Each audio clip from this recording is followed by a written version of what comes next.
ഞാൻ മുന്നേയും എനിക്ക് തോന്നുന്നു പല ഇൻ്റർവ്യൂസിലൊക്കെ പറഞ്ഞിട്ടുണ്ട്, ഈ സ്റ്റേജിൽ പാടുന്ന ദിവസം തിരിച്ചു വന്നിട്ട് ഉറങ്ങാൻ കഴിയാറില്ല എന്ന് പറഞ്ഞിട്ട്. അത് ഭയങ്കര ഓണായിരിക്കും.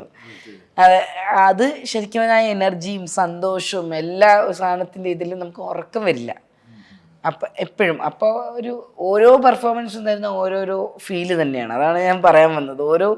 ഓരോ പെർഫോമൻസും പുതിയതാണ്. ഇപ്പോൾ നമ്മൾ സ്റ്റേജിൽ കയറുന്നതിനും ഒരു മൊമെൻ്റ് മുമ്പ് നമ്മൾ ചെറുതായിട്ടൊന്ന് ബ്ലാങ്ക് ആവും. ആ സമയത്ത് നമുക്ക് ചിലപ്പം ഈ പറഞ്ഞ പോലെ ഇതൊക്കെ മറന്നുപോയോ, പാട്ടൊക്കെ മറന്നുപോയ പോലെയൊക്കെ തോന്നും.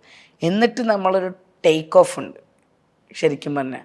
അതിൽ പിന്നെ നമ്മളൊരു ട്രാൻസിലേക്ക് ഇങ്ങനെ പോയിട്ട് തിരിച്ച് ഇത് കഴിയുമ്പം വന്നെത്തി നിൽക്കുന്നൊരവസ്ഥയുണ്ട്. അതും ഒരവസ്ഥയും കൂടിയാണ്. അതിൽ ഈ പറയുന്ന പോലെ ഓരോ പെർഫോമൻസും ഓരോരോ നമ്മൾക്കിങ്ങനെ ജീവിക്കാനുള്ള ഓക്സിജൻ തരുന്ന പോലത്തെ പലതരം കാര്യങ്ങൾ മനസ്സിലാവുന്ന, നമ്മുടെ ഈ പറഞ്ഞ ഒരു പെർഫോമൻസിൽ നിന്ന് വ്യത്യസ്തമായിട്ട് നമ്മൾ എന്ത് ചെയ്തു, എന്ത് നമ്മൾ മാറ്റണം, എന്താ നമുക്ക് കിട്ടിയത്. അതൊരു പേഴ്സണൽ ലെവലിലുള്ള എക്സ്പീരിയൻസും ഉണ്ട്, മ്യൂസിക്കൽ ലെവലിലുള്ള എക്സ്പീരിയൻസും ഉണ്ട്, ആസ് എ ഹ്യൂമൻ ബീയിങ് അല്ലെങ്കിൽ സൊസൈറ്റി ജീവിക്കുന്ന ഒരു മനുഷ്യൻ എന്നുള്ള രീതിയിലുള്ള എക്സ്പീരിയൻസ് ഉണ്ട്. പല ലെവലിലും പലതരത്തിലും ട്രാൻസെൻഡ് ചെയ്യണം. അപ്പം ഈ പറഞ്ഞ ജെൻഡറും ഈ സാധനങ്ങളും എല്ലാ പലതരം ബോധങ്ങളാണല്ലോ ഇതിനകത്തുള്ളത്. അപ്പം എനിക്ക് തോന്നുന്നു എവറി പെർഫോമൻസ് ഇസ് ഫ്രഷ്, അല്ലെങ്കിൽ ന്യൂ പെർഫോമൻസ്, അല്ലെങ്കിൽ ന്യൂ എക്സ്പീരിയൻസ്.